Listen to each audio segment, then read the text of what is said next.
Pedro Mendes, bom dia. Bom dia. Estamos perante então um problema para a Proteção Civil.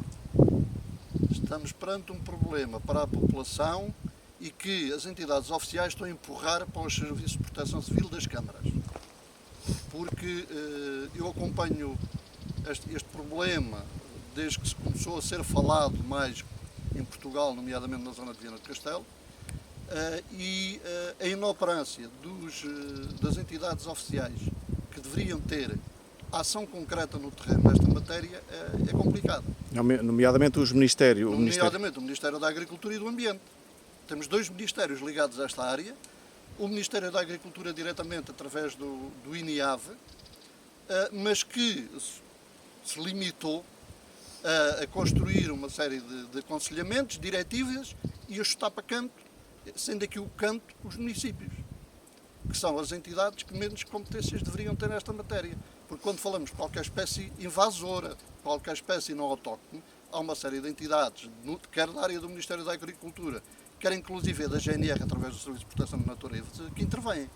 Mas esta foi mais uma das coisas que surgiu para aqui e as câmaras, porque estão próximas dos cidadãos, acabaram por ter que começar a fazer algum trabalho. No caso de Ferreira do Zeza, o Serviço de Proteção Civil tem acompanhado, porque foi a indicação que recebeu da Câmara, esta situação, e só agora, recentemente, no início de 2019, é que começou a ser concedido para alguns municípios a possibilidade de terem uma comparticipação financeira para fazer face à retirada dos ninhos. Que ainda por cima é um trabalho altamente técnico, que dificilmente as câmaras têm pessoal para isso, nem é da sua competência e pode até levantar algumas questões bastante complicadas no caso de alguém ter um acidente.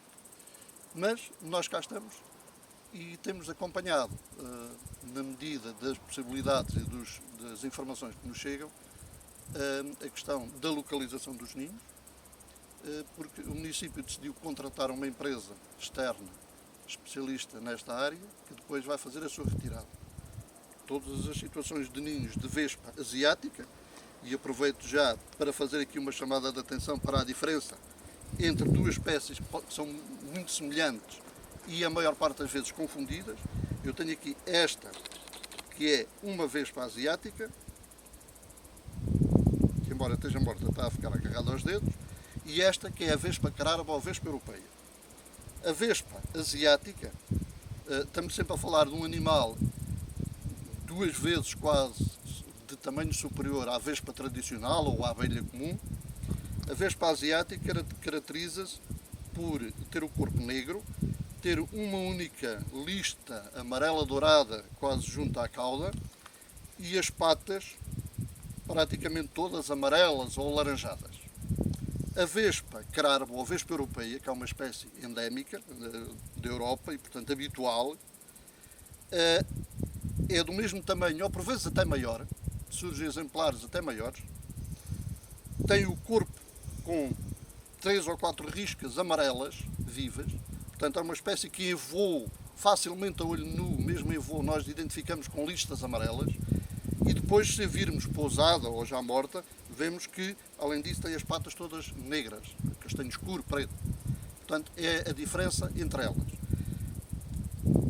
A vespa asiática normalmente faz o ninho em árvores ou por vezes até em alguns telhados descobertos, nos barrotes de alpendres, etc.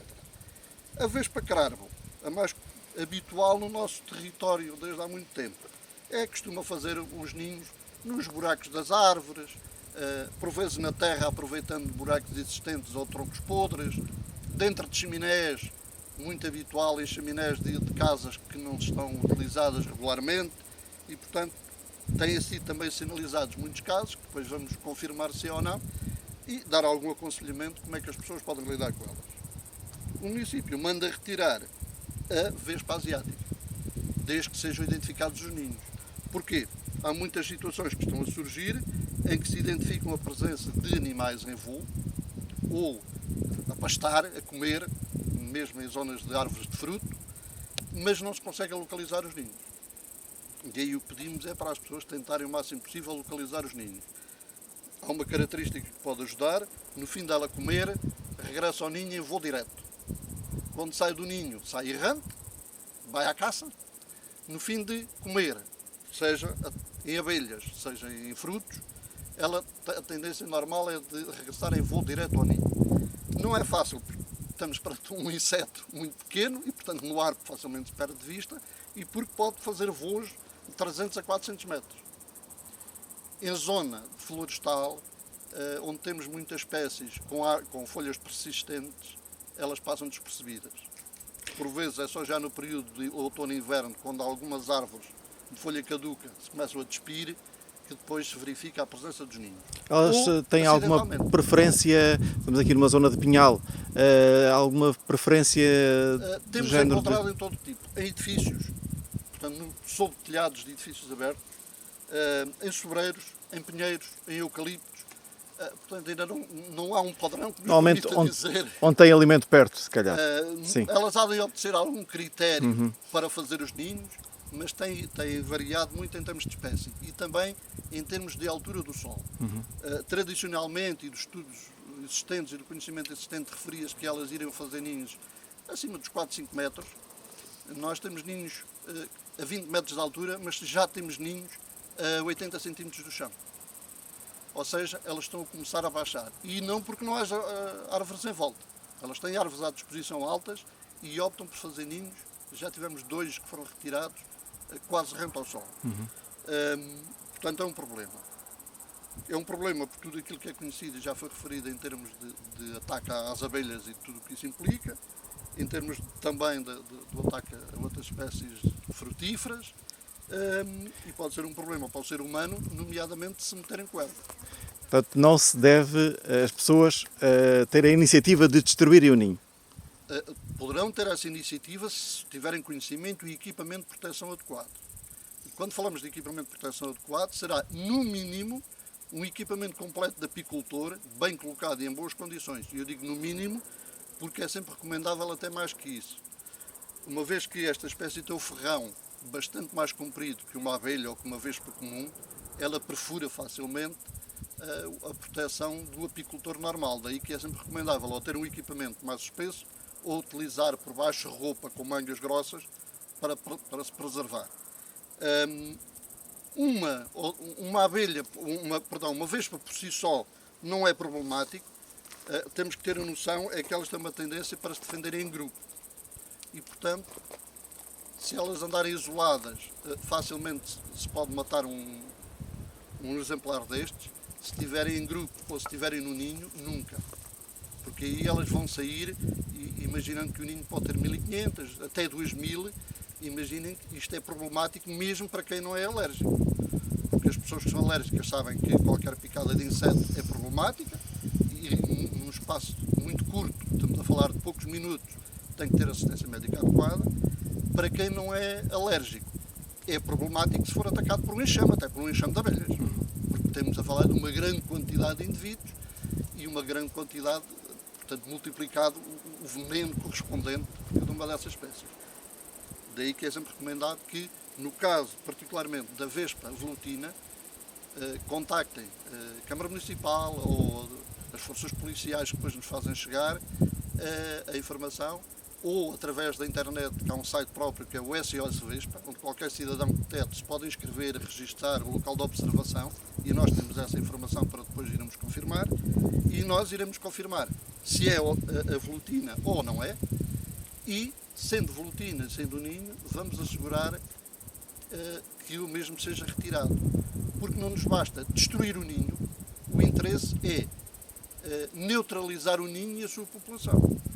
Se alguém destruir o ninho, elas podem morrer meia dúzia delas, mas a maior parte vai sair e vai se espalhar e vai construir novos ninhos. O objetivo é agarrá-las o máximo possível, eliminá-las e depois sim fazer a neutralização do ninho, retirando-o também. É esse o procedimento que tem sido feito. Sendo um problema para as abelhas, sendo um problema para os apicultores, sendo um problema para os nossos ecossistemas, vamos também tentar criar alguns mecanismos, e sei que o município tem essa intenção.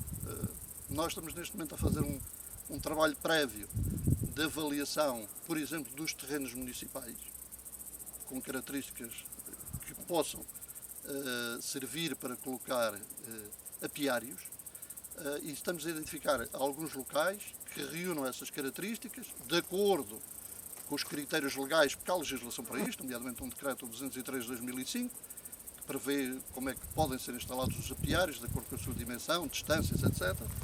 E de acordo com as utilizações que esses espaços têm, mas estamos a identificar previamente os locais possíveis que possam existir, para depois, se o município assim entender, a Câmara deliberar no sentido de ceder ou de autorizar que sejam implantados apiários, porque se forem em locais mais concentrados, também é possível fazer uma maior vigilância de toda essa zona e garantir um controle. É diferente de nós tentarmos controlar a espécie ao longo do território do concelho todo, mas se calhar, se num espaço de 200 ou 300 hectares nós soubermos que temos ali um conjunto de apiários, também é possível, eliminando muitas vezes um ninho ou dois, conseguimos proteger um maior número de abelhas. E é também nesse sentido que está a ser feito algum trabalho, que depois, no seu devido tempo, a Câmara irá pronunciar-se sobre ele e, se assim entender, colocar isso à disposição dos apicultores, também nesta perspectiva de tentarmos combater. Para além disso, fomos pioneiros, tanto quanto eu sei, a nível do país, na colocação generalizada de armadilhas ao longo de todo o concelho. E, portanto, o ano passado foram colocadas 1000 armadilhas, das quais estão neste momento cerca de 900 ainda ativas, que estão sendo revistas. Já foi feita uma primeira revisão e avaliação e em breve irá iniciar-se uma segunda revisão e, eventualmente, no próximo ano poderá ser alargado ainda esta malha de armadilhas. Para quê? Para conseguirmos também capturar ao máximo as espécies e começando também a terem atenção a estes períodos diferentes que ela tem ao longo do seu ciclo de vida anual, da fase de agora, quando chegarmos a outubro, novembro, depende das condições climáticas, mas elas irão ser fecundadas e depois vão hibernar para, quando chegar ao fim do inverno, elas saírem e irem começar a constituir os novos ninhos. Muitas vezes elas constroem ao pé uns dos outros. Nós já este ano tivemos uma situação em que foi sinalizado e retirámos o ninho primário, os ninhos pequeninos onde vão sair as novas rainhas, foi eliminado e passado um mês e meio estava outro ninho a 1 metro daquele que tinha sido eliminado. Portanto, elas começam a ter aqui alguns hábitos.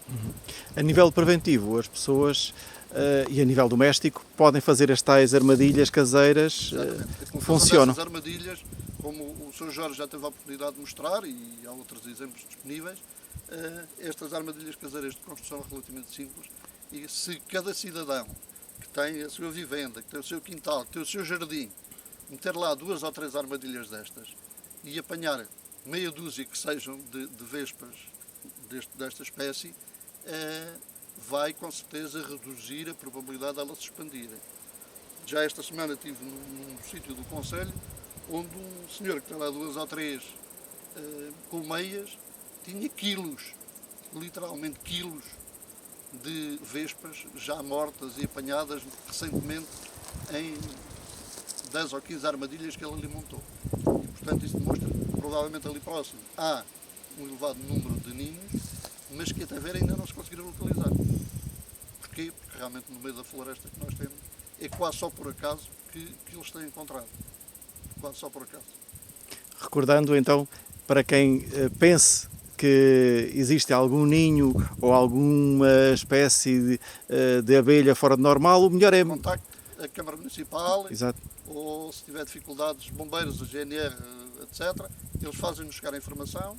Nós depois, no dia útil imediato, iremos ao local para confirmar se é ou não um ninho de vespa asiática.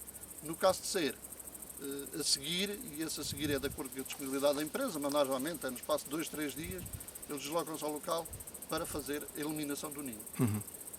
Nunca se metam com o ninho, não tentem destruir o ninho. Mesmo que estejam equipados, a destruição errada do ninho vai fazer com que haja dispersão da população. E, portanto, ou sabem efetivamente como é que aquilo se pode fazer e estão devidamente protegidos, ou então deixem-nas. Se não se meterem com o ninho e elas andarem na sua vida normal, normalmente elas não vão atacar só por si. A não ser que sintam lá barulho ao pé, que sintam vibrações estranhas, ou que se metam com o ninho. Aí sim, elas vão defender-se em grupo. E aí é muito perigoso mesmo para quem não tem reações alérgicas conhecidas. Muito obrigado.